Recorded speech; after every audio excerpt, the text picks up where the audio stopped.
Estoy muy contenta del implante que llevo ya de 14, 15 años. Y, y estoy muy contenta por habérmelo hecho, porque si no yo ahora estaría fosques, la verdad.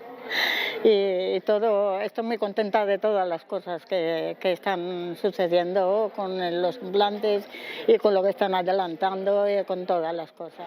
Hola, bones. Em dic Marcel Colet, tinc 24 anys, porto 2 implants coclears, els porto des de l'any i mig, que em van implantar el primer implant aquí a la dreta, i cap al 2006-2005 em van implantar el segon. Gràcies a aquests 2 implants doncs, he pogut obtindre 2 graus d'enginyeria, un d'electrònica, un de mecànica, i actualment ara estic estudiant un màster de robòtica. Escolta, mare, orgullós de ser jo.